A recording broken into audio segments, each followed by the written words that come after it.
हन्ता सन्तानहन्तारो यत्पादाम्बुजरेणव यानां तान् निजाचार्यान् प्रणमामि मुहुर्मुहुः यदनुग्रहतो जन्तु सर्वदुःखातिगो भवेत् तमहं सर्वदा वन्दे श्रीमद्वल्लभनन्दनम् अज्ञानतिमिरान्धस्य ज्ञानाञ्जनशलाकया चक्षुरुन्मीलितं येन तस्मै श्रीगुरवे नमः नमामि हृदये शेषे लीलाक्षिराब्धिशायिनं लक्ष्मीसहस्रलीलाभिः सेव्यमानं कलानिधिं चतुर्भिश्च स्त्रिभिस्तथा षड्भिर्विराजते योऽसौ पंचधा हृदये मम। શું પ્રશ્ન હતો? ચર્ચા ચાલી રહી હતી. આમનો પ્રશ્ન પ્રધાન શબ્દ ક્યાંથી આવે એમ એમનો પ્રશ્ન હતો. એટલે પ્રકૃતિની જે બે અવસ્થા હોય છે, એક સ્થૂલ અને એક સૂક્ષ્મ, તો સૂક્ષ્મ પ્રકૃતિને આપણે પ્રધાન કહીએ છીએ. અચ્છા. તો બે અવસ્થા હોય છે પ્રકૃતિની, એક સૂક્ષ્મ અને એક સ્થૂલ પ્રકૃતિ. તો જે સ્થૂલ પ્રકૃતિ જે છે તે મૂળ પ્રકૃતિ નથી, જે સૂક્ષ્મ પ્રકૃતિ છે તે મૂળ પ્રકૃતિ છે, તેમાંથી સ્થૂલ પ્રકૃતિ ઉત્પન્ન થાય છે. તો તેથી કરીને જે સૂક્ષ્મ પ્રકૃતિ છે તેને આપણે પ્રકૃતિ ન કહેતા પ્રધાન કહીએ છીએ. પછી પ્રધાન અને પ્રકૃતિનાથી જગતનું નિર્માણ થયું એવું સાંખ્યો કહી રહ્યા છે. તો એ પછી કેવી રીતનું થયું? પ્રધાન અને પ્રકૃતિ બે સાથે નહીં મળાય ને. પ્રધાન જે છે એ સૂક્ષ્મ પ્રકૃતિ છે, તેથી હવે એને બીજી કોઈ પ્રકૃતિની જરૂરિયાત નથી. તે સ્વયમેવ જગતનું શકે છે. પ્રધાન જે છે તેનાથી જ જગતની ઉત્પત્તિ થઈ જાય છે. સાંખ્ય મત પ્રમાણે. હા, કેમ કે પ્રધાન જે છે તેમાં ત્રણેય ગુણ રહેલા છે, રાજસ, તામસ અને સત્વગુણ ઇક્વિલિબ્રિયમના સ્થિતિમાં. તો તેથી કરીને તેનાથી જ સ્થૂલ પ્રકૃતિનો નિર્માણ થાય છે. મહતત્વમાંથી બીજા બધા 28 તત્વો ઉત્પન્ન થાય. એ તો એટલે પણ આનો તો ખ્યાલ જ નતો આવતો. બરાબર. એટલે આ શંકરાચાર્યજી અત્યારે જે વાત કરી રહ્યા છે એ સૂક્ષ્મ પ્રકૃતિની વાત ચાલી રહી છે. પ્રધાન કહીએ એનાથી. હા, મૂળ પ્રકૃતિ. 28 તત્વો તો એનામાંથી ઉત્પન્ન થશે. હજુ જગતના ઉત્પન્ન થવામાં એ 28 તત્વો ઉત્પન્ન થશે. પણ જે જગત નહોતું એના પહેલાની જે અવસ્થા જે છે, જે સૂક્ષ્મ પ્રકૃતિ જે છે, જેમાંથી જગત પેદા થવાનું છે, એ એમ કહે છે કે તેથી કરીને બ્રહ્મનો કોઈ રોલ નથી. સૂક્ષ્મ પ્રકૃતિ છે તેનાથી જગતની ઉત્પત્તિ થઈ જાય છે. તો બ્રહ્મનો કોઈ રોલ નથી, તેથી કરીને બ્રહ્મને બાકાત કરો. એટલે એ લોકોના મત પ્રમાણે આપણે જેને બ્રહ્મ કહીએ છીએ એને એ લોકો સૂક્ષ્મ પ્રકૃતિ કહે છે કે એ બધું સર્વેશ્વર છે એમ. ઈશ્વર નથી, તે પ્રકૃતિ જે છે જડ છે. જડ છે. રાઈટ. અચ્છા. હા, એમના કોન્સેપ્ટમાં ઈશ્વર છે જ નહીં, તો પછી ઈશ્વર લાવશો ક્યાંથી? એમના તો પછી એ નિર્માણ કેવી રીતે કરે છે આ જગતનું? પ્રકૃતિથી થાય છે નિર્માણ. પ્રકૃતિ જડ છે, એ જડ પ્રકૃતિ આપમેવ જ એનો પ્રક્રિયા ચાલુ થઈ જતી હોય છે. એ કોઈ ચેતન વસ્તુ નથી. પ્રકૃતિ જડ છે તે. અચ્છા. એક વાત જો, બિગ બેંગ થિયરી છે ને જે. Big bang theory. મને ખબર છે થોડીક. સિમિલર છે બિગ બેંગ થિયરીની જેવું જ, કે કોઈક એક વખત એક ગોલો હતો, એમાંથી એક બિગ બેંગ થયો, વિસ્ફોટ થયો ને એમાંથી બધું જન્મી ગયું. રાઈટ. એમાં તમને બિગ બેંગ માં કોઈ ચેતન વસ્તુની જરૂર પડી ખરી? ના. તો થઈ ગયું ને અકસ્માત, આકસ્મિક રીતે. અકસ્માત થઈ ગયો ને જગત પ્રગટી ગયું. સમજમાં આવે ને? તો એ લોકોનો સ્ટેન્ડ એવો છે કે એમાં કોઈ ચેતન વસ્તુની કોઈ જરૂરિયાત નથી, ઈશ્વરની જરૂરિયાત નથી. બેઝિકલી પ્રકૃતિ ઇનફ છે જગતને બનાવવા માટે. કેમકે કોઈક ને કોઈક વસ્તુ તમે જોશો જગતમાં તો સતત રજતમના જ કોમ્બિનેશનમાં બનેલી હશે તે. રાઈટ. બસ તો પછી બધું સમન્વિત છે સત્વરજતમમાં. તો ચલો હવે પ્રકૃતિ એ કારણ છે.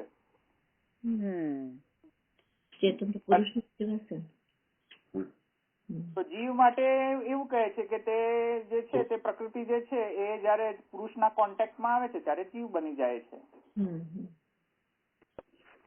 અચ્છા. આમાં કોઈ ઈશ્વર નથી. નિરેશ્વર અને ઈશ્વરવાદી બંને બોલે આ પ્રમાણ છે. આ સાંખ્યવાદી ઈશ્વરવાદી અને નિરીશ્વરવાદી બંનેનો આ છે કે જુદા જુદા બંને.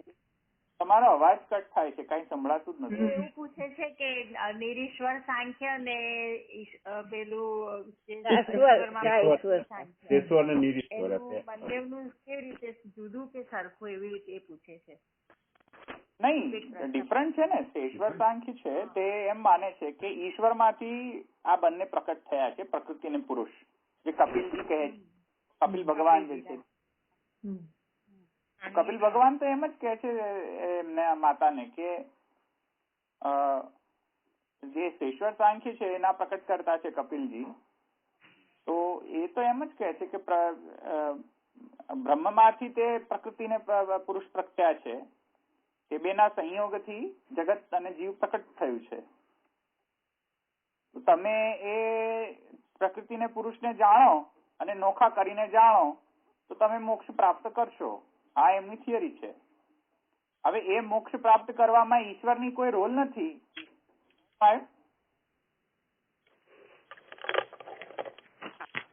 મોક્ષ પ્રાપ્ત કરવા માટે ઈશ્વરનો રોલ નથી.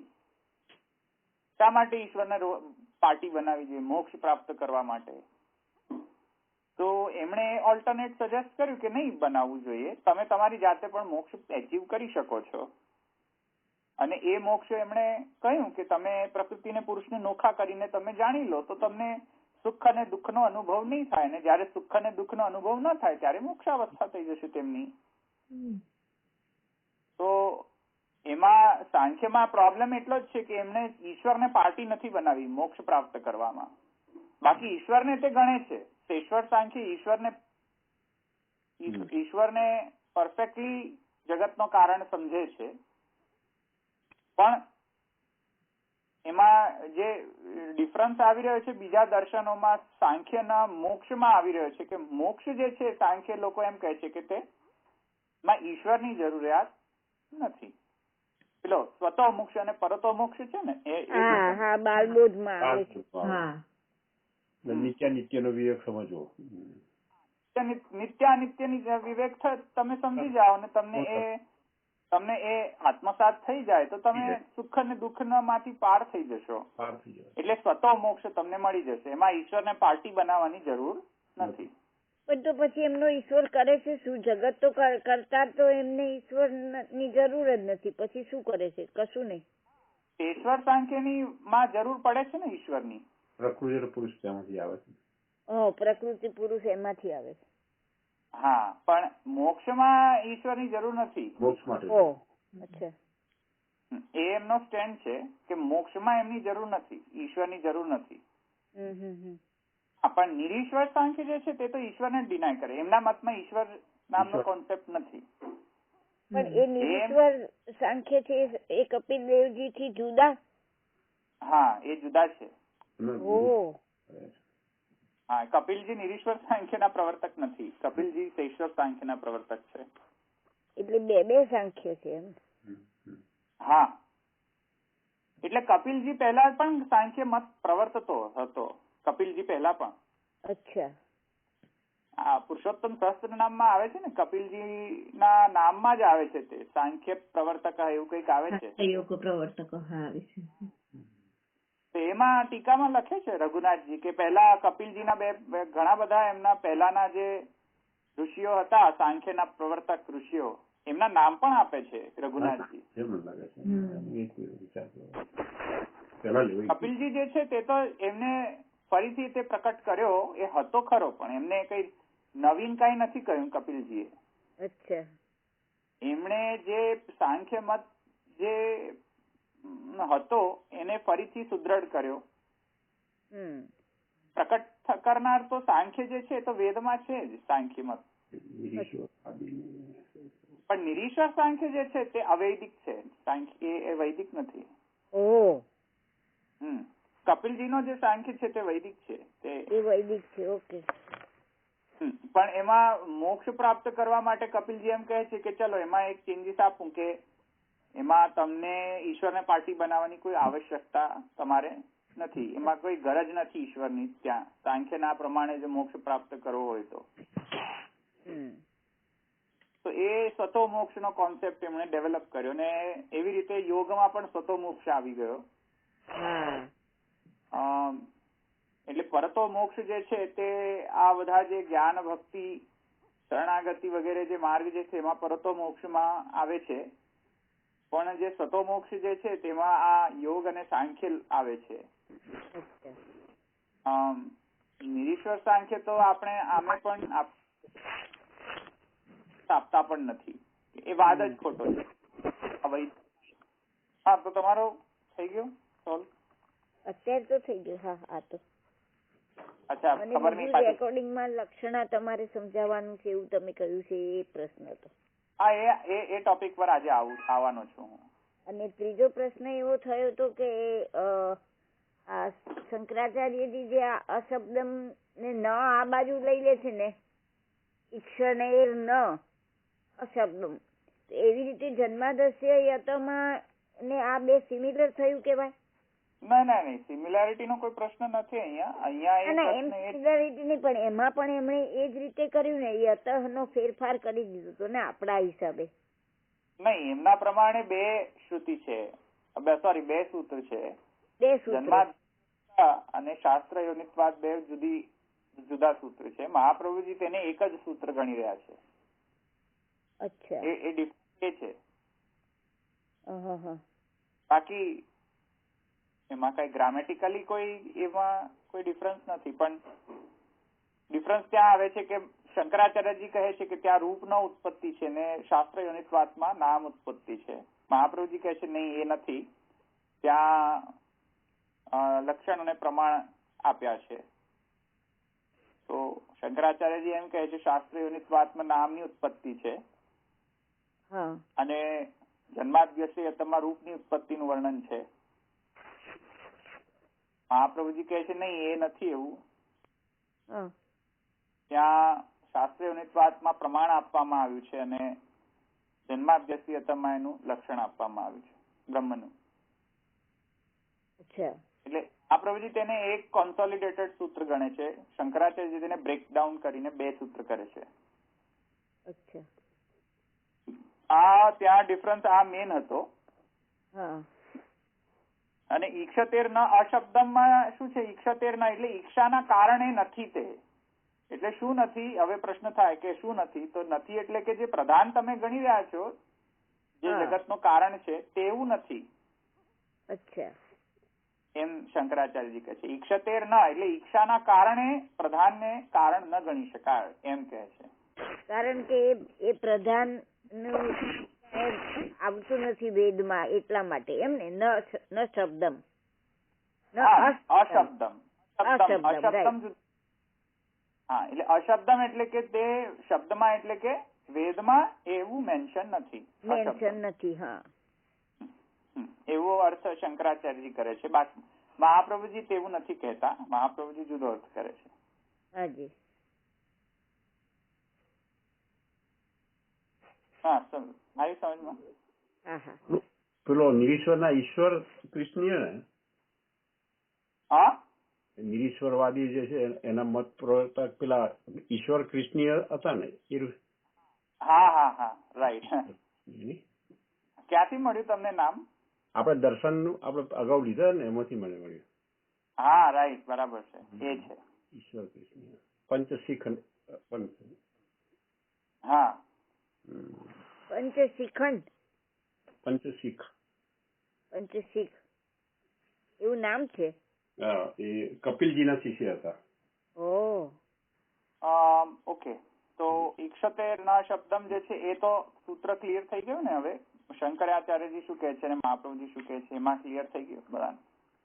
હવે જે નેક્સ્ટ સૂત્ર છે એમાં પણ આઈ થિંક આપણે ઘણું ખરું કવર કરી લીધું હતું રાઈટ. ઘણું કર્યું ગૌણશ્ચેન આત્મશબ્દ આત્મા શબ્દ ઉપર હા આત્મા શબ્દ ઉપર તો ચર્ચા થઈ ગઈ હતી આપણી એટલે આપણે એને હવે વળી પાછા નહીં લઈએ આપણે. ઈક્ષતેર ના શબ્દમ અને ગૌણશ્ચેન ના આત્મશબ્દાર્થ એ આપણે બંને જોઈ ગયા સૂત્ર. ગૌણશ્ચેન આત્મશબ્દાર્થ થઈ ગયું ને કે એમાં બાકી છે કાંઈ? તમે એવું કહ્યું હતું કે થોડું બાકી છે ખાલી. હા એવું સાંભળ્યું મેં પણ. અને તમે કહ્યું કે પેલું પૂર્વ પક્ષ ને હજી બીજું બાકી છે. આખું વ્યાખ્યાન કરીશું એમ કે વ્યાખ્યા કરશું આપણે. આત્મા સુધી આપણે વાત કરી હતી. આખું પૂરું નથી કર્યું, થોડું બાકી રાખ્યું છે. હા ઓકે ઓકે. એટલે એની શંકા પૂર્વ પક્ષથી બાકી છે મને લાગે છે. હા એટલે ઈક્ષત્યાદિ યુક્ત પરમાત્મા ગૌણ પ્રકૃતિ ગુણસત્વ સંબંધવાન ઇતિ ચેન્ન તથા વક્તુમ ન શક્યતે કુતઃ આત્મશબ્દાત. એ મેં તમને એક્સપ્લેન કરી દીધું હતું રાઈટ. એટલે પૂર્વ પક્ષ એમ કહે છે કે ઈક્ષત્યાદિ યુક્ત પરમાત્મા જે છે તે ગૌણ છે, ઈક્ષણ યુક્ત પરમાત્મા છે તે ગૌણ છે. તો પેલો માયાવાદ નો સિદ્ધાંત તો તમે બધા જાણો છો રાઈટ. ગૌણ બ્રહ્મ. હા તો એમાં એ કહે છે કે કેમ ગૌણ છે તો કહે છે પ્રકૃતિ ગુણ સત્વ સંબંધવાન ઇતિ છે. એટલે કેમ કે પરમાત્મા જે છે તેને ઈક્ષણ કરવાનું પણ ગુણ કેવી રીતે આવ્યો? કારણ કે પ્રકૃતિનો ગુણ ના હોય તો એને ઈક્ષણ પણ ન કરી શકાય. એટલે સત્વરજ તમ એક તો જોઈશે ને ઈક્ષણ કરવા માટે. ઈક્ષણ કરે ક્યારે? જયારે રાજસ ભાવ જાગૃત થાય ત્યારે. ભાવ જાગૃત ન થાય ત્યાં સુધી કોઈને ઈચ્છા થાય કશું કરવાની? ન થાય. બરાબર. એટલે બ્રહ્મ ને રાજસ ભાવ નું મિશ્રણ થયો હશે ત્યારે તો તેને ઈચ્છા કરી ને. હવે ઈચ્છા કરી, હવે એનામાં રાજસ ગુણ નો વિકાર આવ્યો, તેથી હવે એ ગૌણ થઈ ગયો. એ નિર્ગુણ બ્રહ્મ ન રહ્યો. ઓકે. એ માયાવાદ એમ કે છે. તેથી આને આપણે નિર્ગુણ બ્રહ્મ ન ગણી શકાય, આને આપણે સગુણ બ્રહ્મ કહેવો પડશે. સમજમાં આવી ગયું આટલું? એટલે સગુણ હવે સગુણ એટલે ગૌણ બ્રહ્મ એવી રીતે ગણવો પડશે. હા ગૌણ બ્રહ્મ ગણવો પડશે. હા તો તે પૂર્વ પક્ષ ને આન્સર કરવા માટે મહાપ્રભુજી કહે છે એવું નથી. ઇતિ ચેન ન. કેમ ન તો કહે છે તથા વક્તુમ ન શક્ય તે કુત. કેમ તો કહે છે કે આત્મશબ્દાત આત્મા શબ્દ નો યુઝ કર્યો છે, તેથી એવું આપણે ગૌણ ન કરી શકાય. બરાબર. તો આત્મા શબ્દ ક્યાં યુઝ કર્યો છે? શ્રુતિમાં આત્મા વા ઇદમેકમ એવ અગ્ર આસીદ ઇતિ ઉપક્રમ્ય સ ઈક્ષતેર ઇતિ ઉક્તમ આત્મશબ્દ પુનઃ સર્વેષુ વેદાંતેષુ નિર્ગુણ બ્રહ્મ વાચકત્વેનૈવ સિદ્ધ. તેથી કરીને તો શ્રુતિમાં એમ કહ્યું હતું કે આત્મા વા ઇદમેકમ એવ અગ્ર આસીદ ઇતિ ઉપક્રમ્ય, એવું ઉપક્રમ કરીને સ ઈક્ષતેર ઇતિ ઉક્તમ એવું શ્રુતિમાં કહ્યું છે. તેથી ઉપક્રમમાં શું કહ્યું છે? આત્મા શબ્દ યુઝ કર્યો છે. અને પછી એ જ આત્માને રેફર કરીને ઈક્ષતે કહ્યું છે. એટલે કોણે ઈક્ષણ કર્યું? ઉપક્રમમાં જેની ઈચ્છા થઈ છે તે. તેથી ઉપક્રમમાં કોણ હતો? આત્મા હતો. એટલે શબ્દ આત્મા વાપર્યો છે બ્રહ્મને નિરૂપણ કરવા માટે. જગતના પૂર્વે, જગત પેદા થયા પહેલાના પૂર્વમાં જે બ્રહ્મ ની જો સ્ટેટ હતી તે બ્રહ્મને શું કહ્યું છે? આત્મા કહ્યું છે. તેથી હવે તો તમે એને, અને પછી એ કહે છે કે એ જ આત્માએ ઈક્ષણ કર્યું. તેથી જગત પછી પણ કોણ હતો? તે એ જ આત્મા હતો ને. બરાબર. એટલે જગતને પેદા કરનાર જે ઈક્ષણ યુક્ત જે બ્રહ્મ છે તે પણ આત્મા જ કહેવાય છે ને. કહેવાય. તેથી કરીને આત્મ શબ્દાત તેના કારણે ગૌણ ન ગણી શકાય. ગૌણશ્ચે ન આત્મ શબ્દાત એમ કહે છે. એટલે જે પેલો પૂર્વ પક્ષ હતો કે આવા બ્રહ્મને તો ગૌણ ગણવો જોઈએ કેમ કે એને પ્રકૃતિ સાથે સંબંધ છે એટલે એને ઈક્ષણ કર્યું. તો મહાપ્રભુજી કહે છે નહીં, એવો રૂલ અહીંયા એપ્લાય થતો નથી કેમ કે શ્રુતિના પ્રમાણે જશો તો શ્રુતિ તો એમ જ કહે છે કે એ આત્માએ ઈક્ષણ કર્યું અને જયારે આત્મા જે છે તે નિર્ગુણ બ્રહ્મવાચક છે. સમગ્ર વેદાંતમાં આત્માનો મતલબ નિર્ગુણ બ્રહ્મવાચક જ છે. તેથી કરીને એ નિર્ગુણ બ્રહ્મે ઈક્ષણ કર્યું એમ સ્પષ્ટ લખ્યું છે. તેથી એવા ગૌણ બ્રહ્મે ઈક્ષણ કર્યું એવું ક્યાંય વર્ણન છે નહીં. અભિજાવૃત્તિથી જ લેવું એમ, લક્ષણાથી નહીં. નહીં, અહીંયા આવશે હજુ તો લક્ષણા. હમણાં એની ચર્ચા નથી. હજુ હમણાં પૂર્વ પક્ષ આવશે વળી પાછો. હા, એ તમારો જે છે ને પ્રશ્ન એ હમણાં આવશે. હવે સેકન્ડ એ જ છે. ત્યાર સુધીમાં એટલું સમજી જાઓ કે શ્રુતિ એમ કહે છે. હા, હવે એમને જે હમણાં દશરથભાઈ કહ્યું ને એ હવે પૂર્વ પક્ષ તરીકે આવશે. ઓકે, અહીં સુધી સમજમાં આવી ગયું ને આત્મા શબ્દ પર શબ્દાર્થ. બરાબર. હવે એ કહે છે કે જો તો પૂર્વ પક્ષ કહે છે તસ્યૈવ જગત કર્તૃમ શ્રુતિરાહ.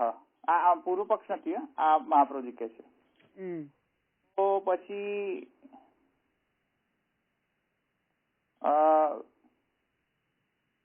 આગળ કહે છે નનુ ચ ઉક્તમ અન્યતર બાધો યુક્ત ઇતિ ચેત ન યુક્ત સ્વાતંત્ર્ય અભાવેન સગુણસ્ય કર્તૃત્વ અયોગાત વેદાશ્ચ પ્રમાણભૂતા તતઃ સર્વભવન સામર્થ્યમ એવ શ્રુતિબલ લભ્યમ અંગીકર્તવ્યમ.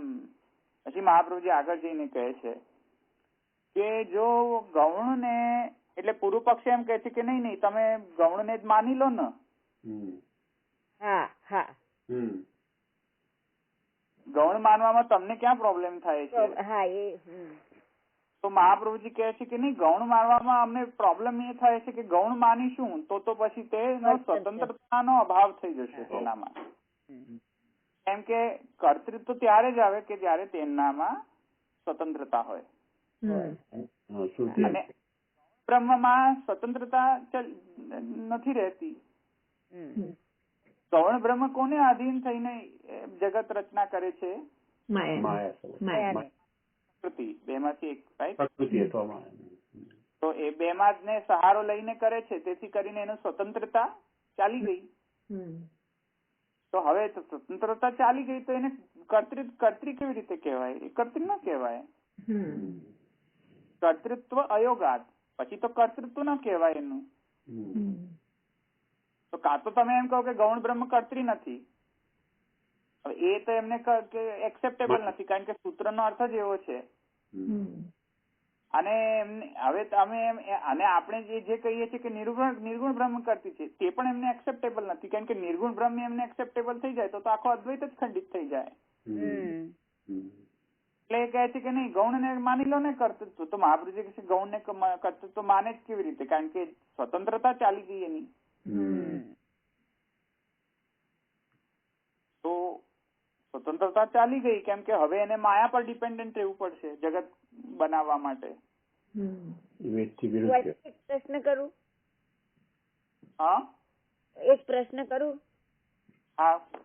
એટલે આ માયા શબ્દ આપણે વાપરીએ છીએ ને ધવલભાઈ, એટલે એ મને એ શબ્દ નથી ખબર પડતી કે આપણે મહાપ્રભુજી માયા શબ્દ કેવી રીતે વાપરે છે એમાં. ના, તે મહાપ્રભુજીના અર્થ ન કરાય ને. મહાપ્રભુજી જે કે છે એનાથી અર્થ ન કરાય. મહાપ્રભુ જે વેદની મેન્યુઅલ છે, નિરુક્ત શાસ્ત્ર છે, તેનાથી અર્થ કરાય. હજુ વધારે ક્લિયર કરો તો સારું. હા, એટલે મહાપ્રભુજી એમ કે છે એ ધાતુ શબ્દ યત્રાર્થે પ્રકૃતિતા. તો એ મહાપ્રભુજી એમ કે છે કે તમે મારા શબ્દ પર પણ એ નહીં કરો. તમે જે વૈદિક શાસ્ત્ર છે એના શબ્દોનું ઇન્ટરપ્રિટેશન તમે નિરુક્ત થી કરો. ધાતુ શબ્દ જેટલા પણ ધાતુઓ છે તે નિરુક્તમાં આપ્યા છે એનું વર્ણન. તો મહાપ્રભુજી કહે છે કે માયા શબ્દનો નિરુક્ત પ્રમાણે અર્થ જસ્ટ ખાલી અજ્ઞાન નથી થતો. માયા શબ્દનો અર્થ ઘણો બધો થાય છે. બધા ઘણા બધા અર્થ થાય છે માયાના. હા હા હા. એમાં જે માયાનો અર્થ વન ઓફ ધ માયાનો અર્થ એ છે ઇન્ટેલિજન્સ, પ્રજ્ઞા. શું વાત છે? જસ્ટ ક્વાઇટ અપોઝિટ ઓફ જ્ઞાન. એટલે શંકરાચાર્યજી એમ કહે છે કે અજ્ઞાન છે, મહાપ્રભુજી કહે છે નહીં, you cannot interpret like that, you have to go back to Nirukta શાસ્ત્ર. એટલે શંકરાચાર્યજી માયાવાદ, આપણે શંકરાચાર્યજી નો માયાવાદ કહીએ છીએ એ, અને મહાપ્રભુજી જે માયા શબ્દ વાપરી રહ્યા છે તે, એ બંનેમાં એકદમ ઊંધી દિશા છે એવી ટાઈપનું થયું ને? હા, માયાનો અર્થ મહાપ્રભુજી પ્રજ્ઞા છે, એનું પ્રજ્ઞા કહેવાય. ઇન્દ્રો માયા બી પુરુરૂપ તેનો ઇન્ટરપ્રિટેશન મહાપ્રભુજી કરે છે કે માયાવી નો મતલબ અહીંયા પોતાની સર્વભવન સામર્થ્ય જે શક્તિ છે તેનો અર્થ એવો માયાનો અર્થ લેવો જોઈએ. Okay okay okay. સર્વભવન સામર્થ્યની શક્તિ જે છે તે માયા છે, કેમ કે ઇન્ટેલિજન્સ હા બરાબર. અચ્છા, આવ્યું ને સર્વભવન સામર્થ્યમ એવા શ્રુતિબલ અંગીકર્તવ્યમ, એ જ માયા જ છે. એટલે અગાઉ આપણે માયાના અનેક અર્થ બતાવ્યા હતા, બરોબર છે. અજ્ઞાન, બુદ્ધિ, સામર્થ્ય, અવિદ્યા, યોગ, વ્યામોહિકા, વૈષ્ણવી, એ બધા ઘણા અર્થો છે. હા, માયાના ઘણા અર્થ છે, રાઈટ. નિરુક્ત શાસ્ત્રમાં એનો એકાદ અર્થ નથી, નિરુક્ત શાસ્ત્રમાં ઘણા અર્થ છે માયાના. અચ્છા, એટલે મને બહુ દ્વિધા થતી હતી કે આ શું, કેમ ચાલે છે આવું. અચ્છા, ઓકે. વેદાશ્ચ પ્રમાણભૂતા, વેદને પ્રમાણભૂત ગણવો જોઈએ, અને તતઃ તેથી કરીને સર્વભવન સામર્થ્યમ એવ શ્રુતિ બલલભ્યમ અંગીકર્તવ્યમ. તેથી કરીને બ્રહ્મનું સર્વ સામર્થ્ય ગણવો જોઈએ, અને તેથી કરીને આવા ગૌણ બ્રહ્મ અને નિર્ગુણ બ્રહ્મ કે મુખ્ય બ્રહ્મ કે એવા બધા પ્રભેદો ન કરવા જોઈએ. બ્રહ્મ તો એક જ છે, નિર્ગુણ, અને એ જ ઈક્ષણ કરે છે, અને એ જ જગતનો ક્રિએશન કરે છે. તો પછી આગળ કહે છે કિંચ અસ્થિભાતિ પ્રિયત્વ આદિ ધર્મવત બ્રહ્મગત કર્તૃત્વ લોકે પ્રતીયતે કાર્યત્વાત તસ્માદ આત્મશબ્દ પ્રયોગાત ગુણાતીતમ એવ કર્તૃ. એટલે એ કહે છે કે કર્તૃત્વ જે છે આ એ અલૌકિક કર્તૃત્વ છે, કોઈ લૌકિક કર્તૃત્વ નથી. એટલે શ્રુતિમાં જેમ બ્રહ્મનો અસ્થિભાતિ પ્રિયત્વ છે, એ તો હવે સમજો છો ને, અસ્થિભાતિ પ્રિયત્વ એટલે હવે હું એટલે સમજાવતો નથી. હવે અસ્થિભાતિ પ્રિયત્વ વગેરે જે ધર્મો છે તે કોના ધર્મો છે, ગૌણ બ્રહ્મના છે કે મુખ્ય બ્રહ્મના છે, એ હવે આન્સર કરો. કારણ કે અસ્થિભાતિ પ્રિયત્વ ગુણ વળી પાછે એ લોકો તો મુખ્ય બ્રહ્મને માને છે, મુખ્ય બ્રહ્મનો ગુણ માને છે, કારણ કે સત્યમ જ્ઞાનમ અનંતમ બ્રહ્મ. બ્રહ્મનો લક્ષણ શું? સત્યમ જ્ઞાનમ અનંતમ. તો અસ્થિભાતિ પ્રિયત્વ ગુણ મળે છે કે નહીં જગતમાં? મળે છે. હવે એ કોના ગૌણ બ્રહ્મના છે કે નિર્ગુણ બ્રહ્મના છે? નિર્ગુણ બ્રહ્મના. તો કાર્યના જે કારણના ગુણો છે તે કાર્યમાં ઉતરે જ ને? આવે. તો તે રીતે તો પ્રૂફ થઈ ગયું ને. ગૌણ બ્રહ્મમાં તમે એમ માનો છો કે અસ્થિભાતિ પ્રિયત્વ નથી. અરે તો ગૌણ બ્રહ્મમાં નથી ને જગતમાં દેખાય છે, એનો મતલબ શું થયો કે ગૌણ બ્રહ્મ કારણ નથી.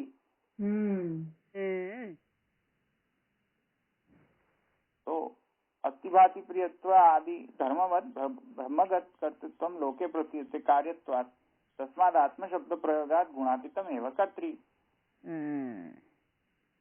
ગુણાતીત હોવા છતાં પણ કર્તૃ છે.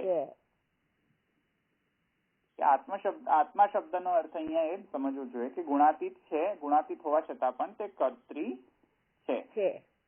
યસ્માત નિર્ગતા ગુણા ઇતિ નિર્ગુણા, એવો અર્થ મહાપ્રભુજી ગણાવે છે. નિર્ગુણ નો મતલબ લખો, યસ્માત નિર્ગતા ગુણા ઇતિ નિર્ગુણા. શું કહ્યું? યસ્માત પછી શું કીધું ધોળભાઈ? યસ્માત નિર્ગતા ગુણા નિર્ગુણા ઇતિ નિર્ગુણા.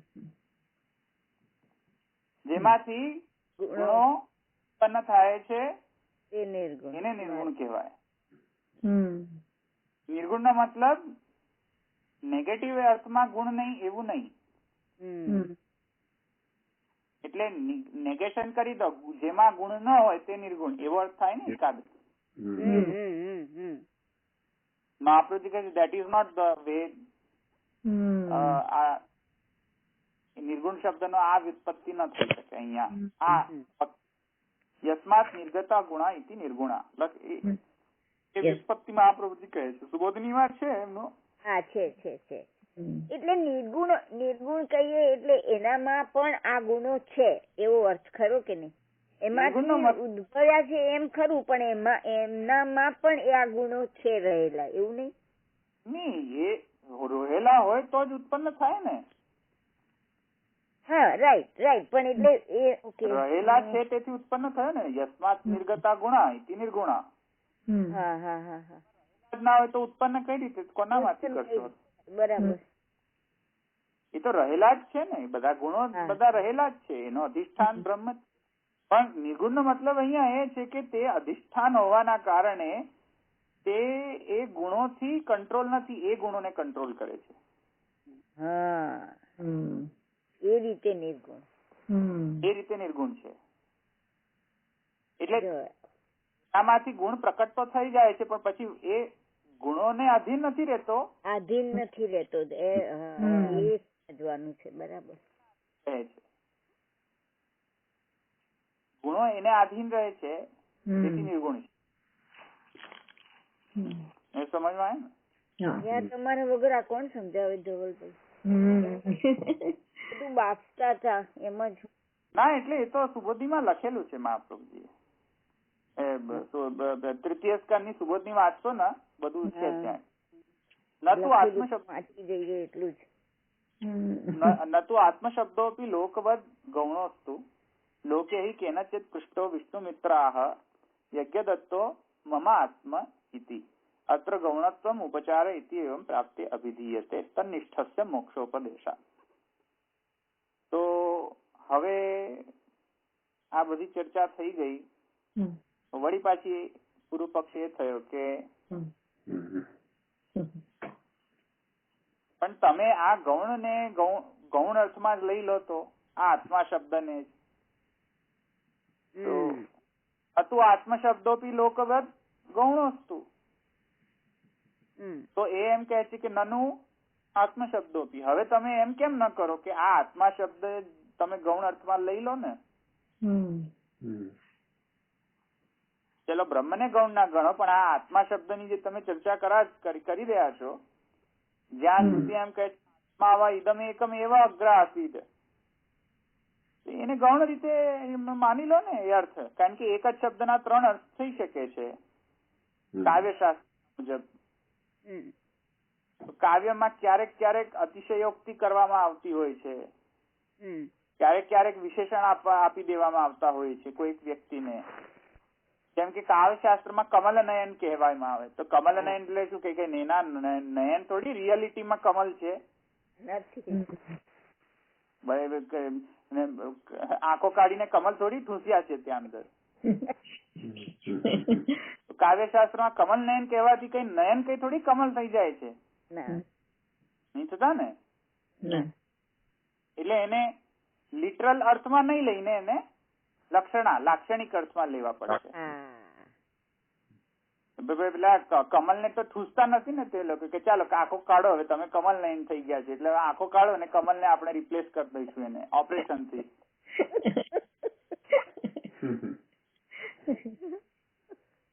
તો એ અભિધાવૃત્તિથી એ અર્થ ના લઈ શકાય. એ કાવ્યશાસ્ત્ર નો અર્થ છે, એમાં લક્ષણા વૃત્તિથી એ અર્થ શબ્દનો અર્થ કરવો પડશે. તો જ્યાં ઇમ્પોસિબિલિટી આવે, બાધક થતો હોય અર્થ, શબ્દનો અર્થમાં બાધા આવતી હોય, આવી પ્રકારની ઇલોજિકલ બાધા આવી જાય ને આપણે, જેમ કે મેં હમણાં તમને સમજાવ્યું કમલ નયન, તમે પછી લિટરલ અર્થમાં લઈ લો અભિધાવૃત્તિમાં કમલ નયન અભિધાવૃત્તિ છે, તો પછી પતી ગયું. તો પછી નયન કમલ છે, એ તો લિટરલ તો અર્થ ના લેવાય ને હવે.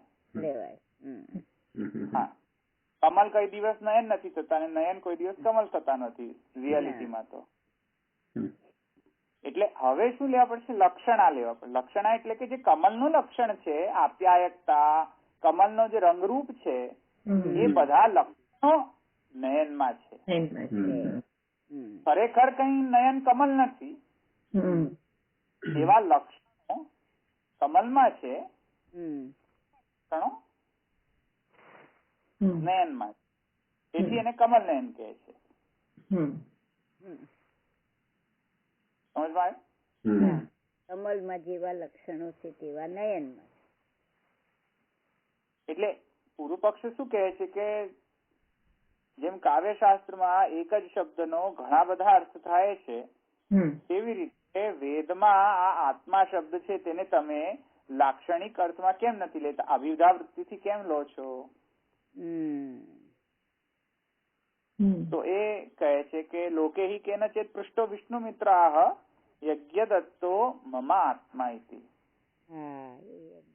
એક્ઝામ્પલ કહે છે કે લોકમાં ક્યારેક ક્યારેક જયારે કોઈ પ્રશ્ન પૂછે, વિષ્ણુ મિત્રને કોઈ પ્રશ્ન પૂછે કોઈ ત્રીજી વ્યક્તિ, એટલે વિષ્ણુ મિત્ર એક વ્યક્તિનું નામ છે અને યજ્ઞદત્ત એ બીજા વ્યક્તિનું નામ છે. વિષ્ણુ મિત્ર અને યજ્ઞદત્ત તો બંને બેસ્ટ ફ્રેન્ડ છે. અને પછી ત્રીજો વ્યક્તિ વિષ્ણુ મિત્ર ને આવીને કહે કે યજ્ઞદત્ત કોણ છે? તો વિષ્ણુ મિત્ર શું આન્સર આપશે? યજ્ઞદત્ત મમ આત્મા ઇતિ. એવો આન્સર આપે ને. યજ્ઞદત્ત તો મારો આત્મા છે. આત્મા છે એટલે કે મારો બેસ્ટ ફ્રેન્ડ છે. હવે મારો આત્મા છે એ આત્માને તમે લિટરલ અર્થ લઈ લો અભિધાવૃત્તિ, તો શું થશે? ભૂત ભરાઈ ગયું છે વિષ્ણુ મિત્ર ની બોડી ની અંદર, પેલો યજ્ઞદત્ત નો આત્મા ભરાઈ ગયો. તો મમા આત્મા ઇતિ એવું તો મારો આત્મા છે. તો મારો આત્મા યજ્ઞદત્ત જુદો, તું જુદો, ઉપરથી મારો આત્મા કેવી રીતે? અભિધાવૃત્તિથી તો એ બાધા આવી જાય ને અર્થમાં. તો ત્યાં શું લોકમાં ગ્રહણ કરે છે? લક્ષણાવૃત્તિ ગણે છે. એટલે શું થઈ ગયું? ગૌણ અર્થ થઈ ગયો ને. અભિધાવૃત્તિ ન ગણ્યો, ગૌણ થઈ ગયો યાર. એમ કહે છે કે તેવી જ રીતે અહીંયા આત્મા શબ્દ છે તેને તમે ગૌણ લઈ લો ને, ગૌણ બ્રહ્મ તરીકે ગૌણ અર્થ લઈ લો. ગૌણ બ્રહ્મ કહીએ છીએ એમાં પણ લક્ષણા વાપરેલી કહેવાય? એમાં ન કહેવાય. આત્મા શબ્દમાં લક્ષણા વાપરવાનું કહે છે. હા, પણ આપણે જયારે ગૌણ બ્રહ્મ શંકરાચાર્યજી કહી રહ્યા છે કે ગૌણ બ્રહ્મ, તો એને એ તો નાનો બ્રહ્મ એવી રીતે ને, વ્યવહારિક બ્રહ્મ. અચ્છા. અને આ ગૌણ કહીએ છીએ એ જુદી રીતે ગૌણ. આ એ જ છે. કામ ચલાવવું. રાઈટ. તો એ પૂર્વ પક્ષ એમ કે છે કે તેથી આને કામ ચલાવો અર્થમાં લઈ લો, ગૌણ અર્થમાં લઈ લો આત્માને પણ. ફરક લઈ લો તમે એને. મહાપ્રભુજી કહે છે તેથી કરીને એવું ન લઈ શકાય કેમ કે તન્નિષ્ઠસ્ય મોક્ષોપદેશાત છે. તેથી કરીને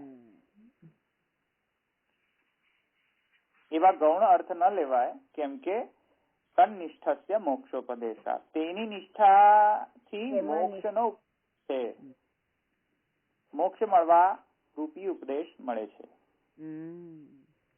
એટલે એવા ગૌણ બ્રહ્મથી જો મોક્ષ પ્રાપ્ત થતો હોય તો એ ગૌણ રહી ગયો કે મુખ્ય થઈ ગયો? મુખ્ય થઈ ગયો ને.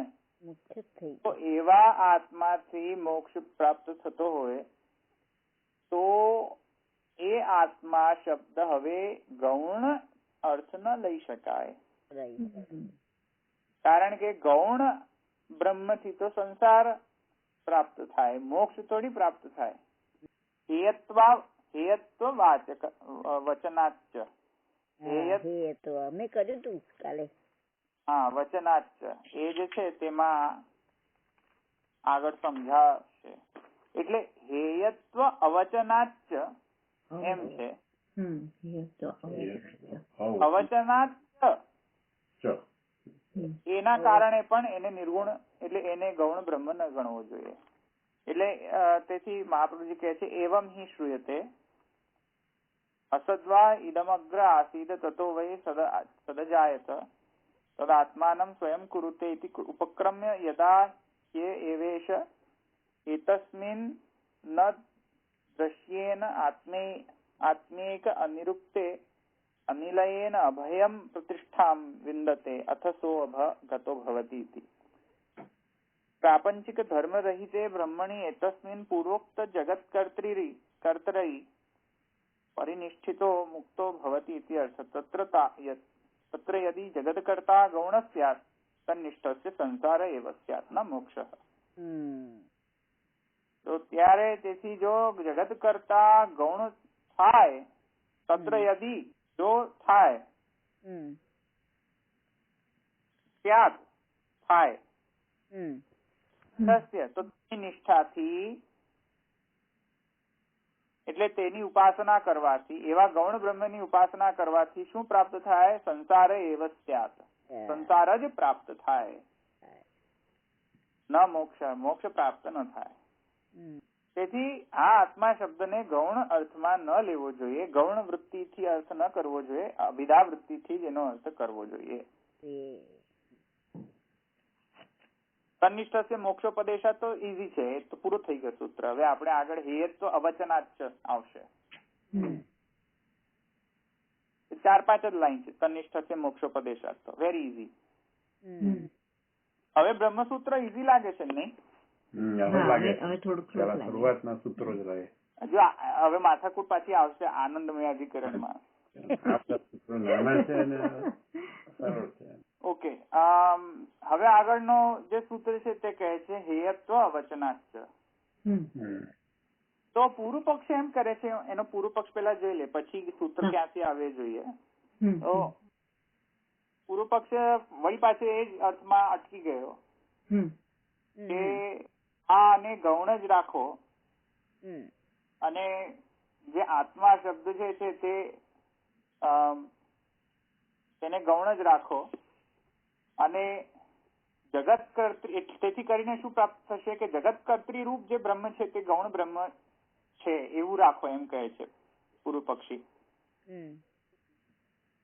તો મહાપ્રભુજી કહે છે કે તેથી કરીને આવા પૂર્વ પક્ષને વળી પાછો બીજી રીતે આન્સર કરવા માટે બીજો સૂત્ર આપ્યો છે હેયત્વ અવચનાચ. એટલે જો તમારો પૂર્વ પક્ષ સાચો હોય કે જગત કર્ત્રી બ્રહ્મ જે છે એ ગૌણ બ્રહ્મ છે અને એનાથી સંસાર પ્રાપ્તિ થાય છે, તો લોજિકલ કન્ક્લુઝન શું નીકળ્યું કે તે હેય છે. હેય છે એટલે ત્યાજ્ય છે. સમજમાં આવ્યું ને? તે નથી એવું લોજિકલ કન્ક્લુઝન આવ્યું ને? એવા ગૌણ બ્રહ્મ ની ઉપાસના કોણ કરે? કોઈ કે કરવાની ઉપાસના ન કરે ને? કોઈ ના કરે. અને એવા ગૌણ બ્રહ્મ ની ઉપાસનાથી પ્રાપ્ત પણ શું થાય? એ લોકોના હિસાબથી સંસાર પ્રાપ્ત થાય. તો ત્યાં ઉપનિષદમાં એની નિંદા તો કરવી જોઈએ કે નહીં ક્યારેક? તો ઉપનિષદમાં જેમ પુત્ર, ઘર, સ્ત્રી, ધન આવા બધાની નિંદા કરેલી છે કે આ ત્યાજવા લાયક છે, આ સંસારની ઉત્પત્તિ કરાવનાર છે, વગેરે વગેરે વગેરે વગેરે. તો જો ગૌણ બ્રહ્મ પણ એવો જ હોય તમારા હિસાબથી, તો એની પણ નિંદા ક્યાંક તો મેન્શન તો કરવી જોઈએ ને. તો મહાપ્રભુજી કહે છે એવી નિંદા ક્યાંય છે નહીં, હેયત્વ અવચનાચ છે. અચ્છા, સૂત્રમાં શું કે છે? હેયત્વ. હેયત્વ એટલે કે ત્યાજ્ય. હા, અવચન ત્યાજ્ય છે એવું વચન નથી. અવચન છે એટલે કે વચન નથી. અને ચ છે એટલે અને, એટલે એન્ડ, એટલે ઓન ટોપ ઓફ મોક્ષોપદેશાત તન્નિષ્ઠ મોક્ષોપદેશાત ચ હેયત્વ અવચનાત. થયું ને? એટલે તન્નિષ્ઠ મોક્ષોપદેશાત અને હેયત્વ અવચનાત. તેના કારણે ગૌણ બ્રહ્મ જે છે તે ગૌણ બ્રહ્મ તરીકે ન લઈ શકાય, તે નિર્ગુણ જ છે. જે ઈક્ષણ કરતા બ્રહ્મ છે તે નિર્ગુણ જ બ્રહ્મ છે.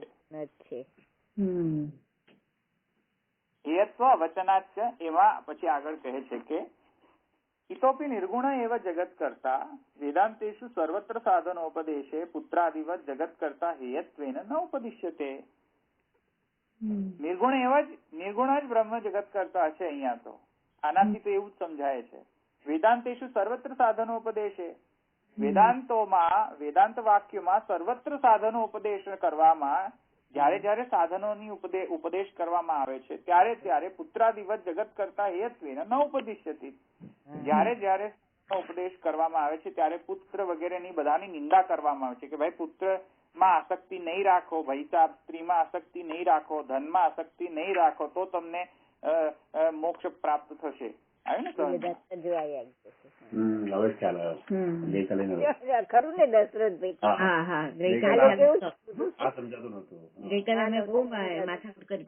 સમજાતું. તો વેદાંતેષુ સર્વત્ર સાધો દેશે પુત્રાદિવત. સમજમાં? તો દંડા મારો પુત્ર વગેરે, સ્ત્રીને મારો દંડા, પુત્રને મારો દંડા, બધાને દંડા તો મારવા જ પડશે, ત્યાજ છે.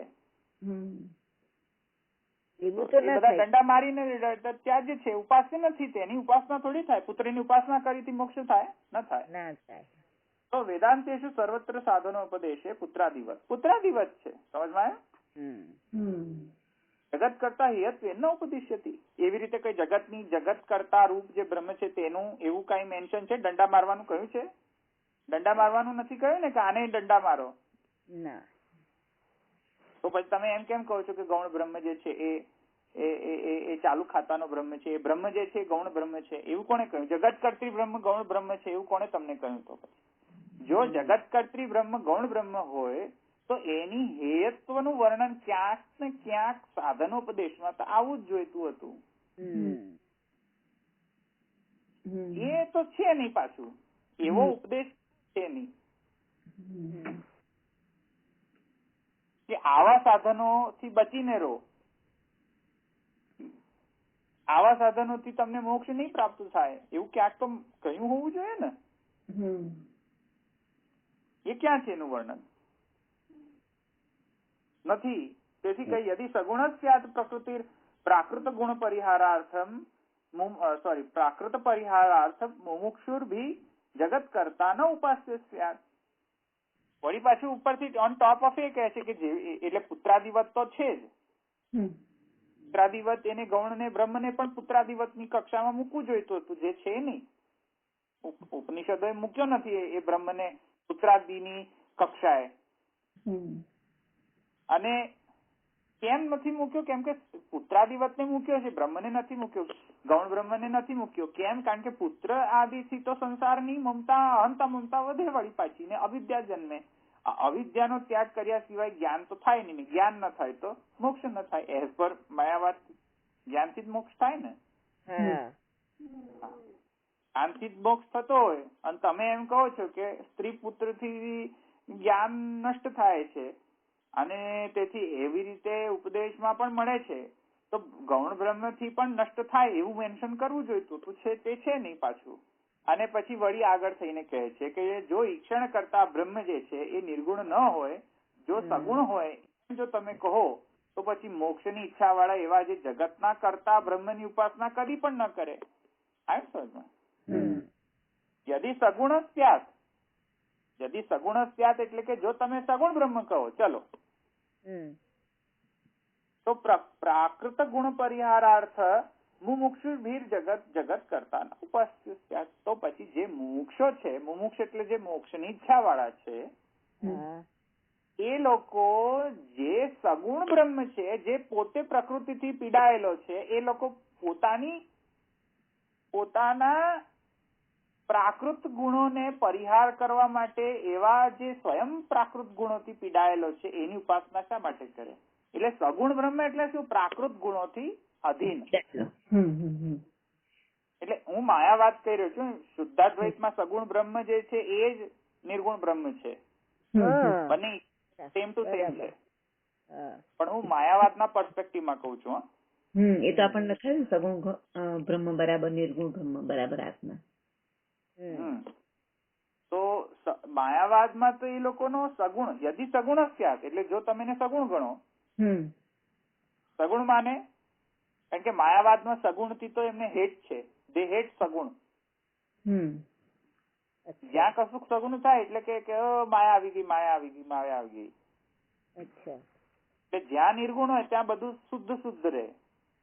જ્યાં સગુણ થાય કઈક વસ્તુ ને કે માયા આવી ગઈ. બરાબર.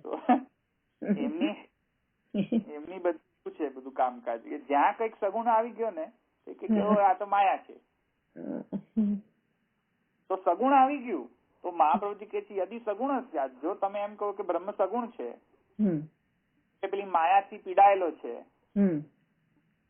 તો પ્રાકૃત ગુણ પરિહારાર્થ, તો પછી જે મુમુક્ષુ છે, મુમુક્ષુ ભી એટલે મુમુક્ષુઓ ઘણા બહુવચન, તો મુમુક્ષુઓ એવા તે પોતાના પ્રાકૃત ગુણોનો પરિહાર એટલે નાશ કરવા માટે વળી પાછો એ પેલા જ સગુણ બ્રહ્મનો ઉપાસના શા માટે કરે?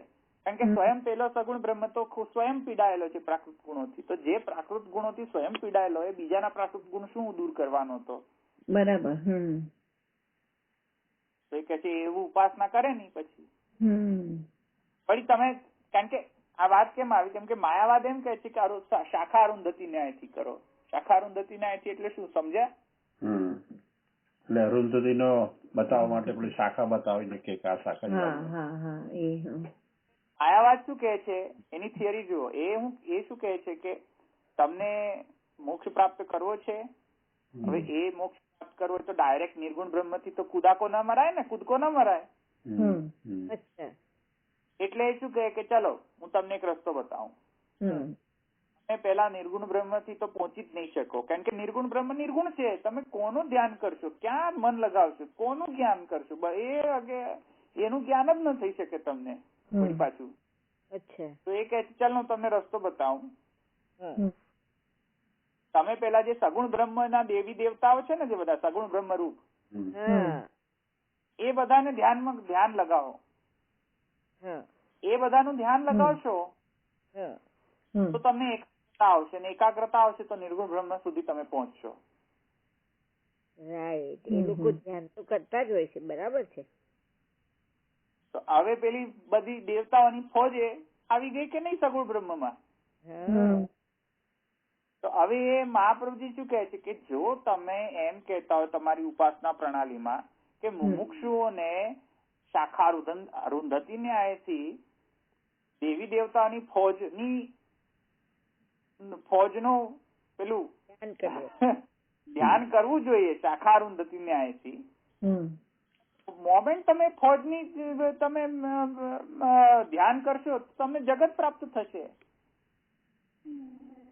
કેમ કે સ્વયં પેલા દેવી દેવતાઓ બધા પ્રાકૃત છે. પ્રાકૃતા સકલા દેવા ગણિતાનંદ ગંભીર.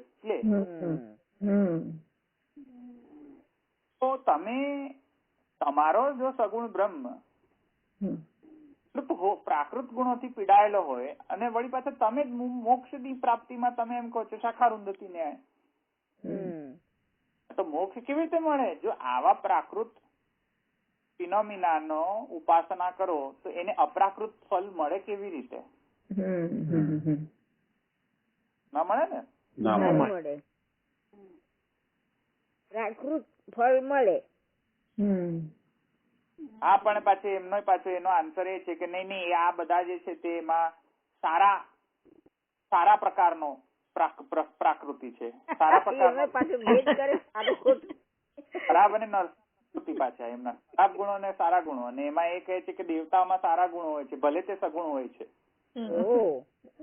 અને જગતના જેટલા પણ નામરૂપ કર્મ છે તે બધા ખરાબ નામરૂપ કર્મ છે. અને જે દેવી દેવતાઓ રૂપ જે નામરૂપ કર્મ છે તે જો કે નિર્ગુણ બ્રહ્મ તો છે જ નહીં, પણ તોય સારા ગુણ છે.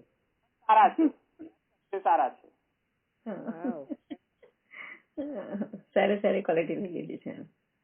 હા, એટલે એ લોકોનું જે સાધના પ્રણાલી છે એમાં એમની દેવી દેવતાની ફોજ હોય છે.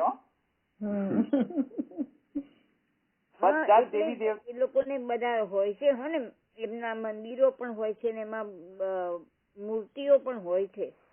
હા, બધા જ દેવી દેવતા હોય પણ એકેને સત્ય ના માને પાછા. બધાને એમ જ કે આ તો સગુણ બ્રહ્મ છે, મિથ્યા છે. પછી પણ કેવો મિથ્યા? સારો મિથ્યા. સારો મિથ્યા. સારો મિથ્યા. સારો છે પણ સારો છે એમ. તો એ કહે છે કે સોરી, મહાપ્રભુજી કહે છે યદિ સગુણ સ્યાત પ્રાકૃતિક ગુણ પરિહારાર્થમ મુમુક્ષુભિર જગત કરતા ન ઉપસ્ય સ્યાત પુત્રાદિવત. મળવું જોઈએ તમને ફલ. એવું તો પાછું છે નહીં. અત ઈક્ષત્યાદયો ન સગુણ ધર્મા. તેથી કરીને આ બધા ઇલોજિકલ તમે બધા પૂર્વ પક્ષ કરો છો. આવું ન થઈ શકે, કેમ કે સ્વયં સૂત્ર કહે છે હેયત્વ વચનાચ. એટલે ઈક્ષણ વગેરે જે ગુણો છે, જે ધર્મો છે, એ આવા ગૌણ બ્રહ્મ કે માયા શબલ બ્રહ્મનો ધર્મ નથી. આ સમજમાં આવ્યું ને? એટલે પેલું વલ્લભાખ્યાનમાં છે ને, સ્વતંત્ર કરતા શું છે?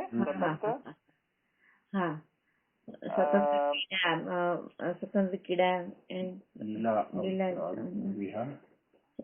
સ્વતંત્ર ક્રીડા. હા, સ્વતંત્ર ક્રીડા, લીલા વિચાર વિહાર. હા, એટલે સ્વતંત્ર ક્રીડા જે છે એનાથી શું, પેલા આપણા વ્રજરાયજી જે છે એમની ટીકા હું ગઈકાલે જ વાંચતો હતો. ક્યાં ગયું પેલું? પેલો જ છે ને, કડવો. સ્વતંત્ર લીલા લીલા અવિચલ વિહાર, એવું બધું સ્વતંત્ર ક્રીડા. આપણા એ વ્રજરાયજી શું કહે છે? નતુ સર્વ વેદ વિપ્લવવાદી મતવત પરતંત્ર શબલ બ્રહ્મવત પરતંત્ર ક્રીડા. હવે સમજાશે આ તમને. સ્વતંત્ર ક્રીડા રૂપો ય પુરુષોત્તમ સ્વલીલયા દ્વિજતનું બિભરતી. સમજમાં આવ્યો ને? એ કહે છે કે એટલે વ્રજરાયજી એ શું કહ્યું કે સ્વતંત્ર શબ્દ કેમ મૂક્યો? કારણ કે પેલો વ્રજરાયજી નો જે ટેક છે શું છે કે આ બધું માયાવાદના નિરસન કરવા માટે કર્યું છે આખો વલ્લભાખ્યાન. હવે એમાં તમે એમની દ્રષ્ટિથી જોશો તો શું લાગશે? પેલો જો માયાવાદી આને વાંચે ને, શ્રી પુરુષોત્તમ સ્વતંત્ર ક્રીડા લીલા દ્વિજ એમ કે ઓહો અચ્છા, સબલ પુરુષોત્તમ, સબલ પેલા માયા ગૌણ બ્રહ્મ ની વાત કરી રહ્યો છે. અચ્છા અચ્છા, સમજમાં આવ્યું ને? કારણ કે પેલું લીલા દ્વિજ તનુધારી એટલે કે ઓહો તનુધારી, ઓહો અચ્છા અચ્છા, માયા આવી ગયા તો વચ્ચે. એકદમ ગૌણ થઈ ગયો. હા, તો ગૌણ થઈ ગયો. ચાલો, તો ગૌણ પેલા પેલી દેવી દેવતાની ફોજની જેમ આ પુરુષોત્તમ પણ એવો જ. તો વ્રજરાયજી કહે છે સ્વતંત્ર ક્રીડા એટલા માટે તો આપ્યું છે ભાઈ સાહેબ, રૂપો ય પુરુષોત્તમ સ્વલીલયા દ્વિજતનું બિભરતી. આવી રીતે ઇન્ટરપ્રિટેશન કરાય. પછી એ સીધો મુક્કો મારે છે પેલા એમને માયાવાદીને. એ કહે છે નતું સર્વ વેદ વિપ્લવવાદી. સર્વ વેદ વિપ્લવવાદી એટલે માયાવાદ. સર્વ વેદ વિપ્લવ એટલે વેદનો જેને વિપ્લવ કરી નાખ્યો છે, બરાબર, માયાવાદ ની વાત કરી રહ્યા છે કે આ તો માયાવાદ છે. નતું સર્વ વેદ વિપ્લવવાદી મતવત, એમનો મત એટલે પેલો માયાવાદ. પરતંત્ર શબલ બ્રહ્મવત. શબલ બ્રહ્મ એટલે આ ગૌણ, આ ચર્ચા ચાલી રહી છે ને, એ શબલ એટલે માયા શબલ. માયા શબલ એટલે આ ગૌણ બ્રહ્મ. એટલે હમણાં મહાપ્રભુજી કહ્યું ને, હમણાં જો મેં તમને હમણાં જ વંચાવ્યું, સ્વાતંત્ર્ય અભાવે ને સગુણસ્ય કર્તૃત્વ યોગાત. એવી રીતે અહીંયા પણ સેમ ટુ સેમ શબ્દો યુઝ કર્યા છે એમણે કે સબલ બ્રહ્મવત પરતંત્રા ક્રીડા. ક્રીડા કેવી છે? પરતંત્રા ક્રીડા છે. તો માયાવાદમાં તો સબલ બ્રહ્મની ક્રીડા પરતંત્રા જ ગણાશે ને. હા, પણ અહીંયા એટલા માટે એ માયાવાદી રૂપી ઇન્ટરપ્રિટેશન નથી ભાઈ સાહેબ. આ શુદ્ધ નિર્ગુણ બ્રહ્મ ની વાત થઈ રહ્યા છે. શ્રી ગુસાઈજી ને શ્રી મહાપ્રભુજી શુદ્ધ નિર્ગુણ બ્રહ્મ છે. એ એવું અર્થ કરાવવા માટે સ્વતંત્ર શબ્દ છે અહીંયા, નહીં તો સ્વતંત્ર ક્રીડા ના જોઈએ. એટલે એ વ્રજરાયજી એમ કે છે શબલ બ્રહ્મવત પરતંત્રા ક્રીડા નતું. એટલે એ હું કાલ વાંચી રહ્યો તો મને યાદ રહી ગયું કે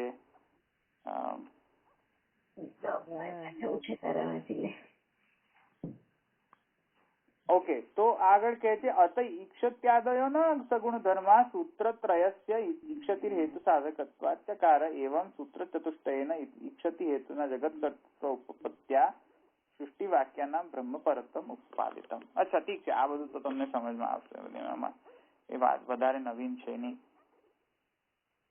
એ તો મેં તમને કહી દીધું ને કે તેથી કરીને શું સિદ્ધ થયું, એવં સૂત્ર ચતુષ્ટયેન ઈક્ષતિ હેતુના જગત કર્તૃત્વ ઉપપત્યા સૃષ્ટિ વાક્યના બ્રહ્મ પરત્વમ ઉત્પાદિતમ. એ તો ઉત્પાદન થઈ ગયું ને, હવે ઉત્પાદન થઈ ગયો ને, એટલે આપણે પ્રૂવ કરી દઈએ, જસ્ટિફાય કરી દઈએ. જસ્ટિફાય કે આ બધા સૂત્રમાં ઈક્ષણ કરતા બ્રહ્મ જે છે એ ચાલુ ખાતાનો બ્રહ્મ નથી, એ એમ જ છે, અને બધામાં નિર્ગુણ બ્રહ્મનું જ વર્ણન છે, એ ઉપપન્ન થયું. એ તો સમજમાં આવ્યું ને સુધી? હા, એટલે અહીંયા સુધી તો કોઈને પ્રશ્ન નથી, રાઈટ? ઓકે, અહીંયા રાખીએ તો પછી આપણે કાલે વધારે આગળ જશું. અપ્યાત અને ગતિ સામાન્યાત અને શુદ્ધત્વાચ્ય, તો આ 3 સૂત્ર રહ્યા.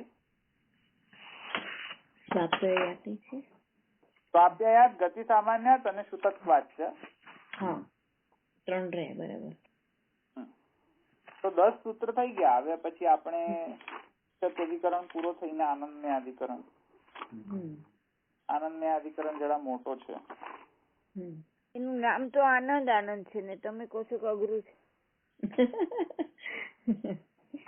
આનંદ એટલો ઈઝીલી ના મળે ને.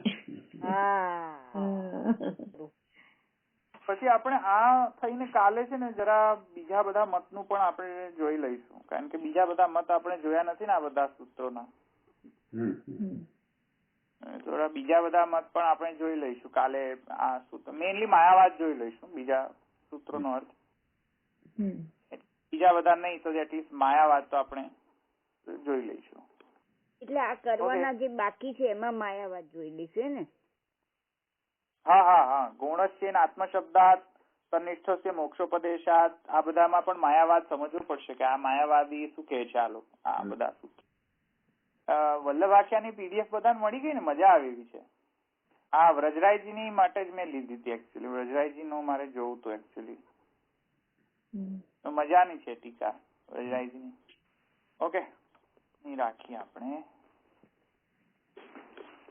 દ્રઢઈના ચરણ કેરો ભરોસો, દ્રઢઈના ચરણ કેરો વલ્લભ નખ ચંદ્ર છટા બિના, સબ જગમાં જય અંધેરો ભરોસો, દ્રઢઈના ચરણ કેરો સાધન ઓર નહીં યા કલી में जासो होय निवेरो, सूर कहा कहे दिव्य आंधरो, बिना मोल को चेरो भरोસો, પ્રણય ચરણ કે.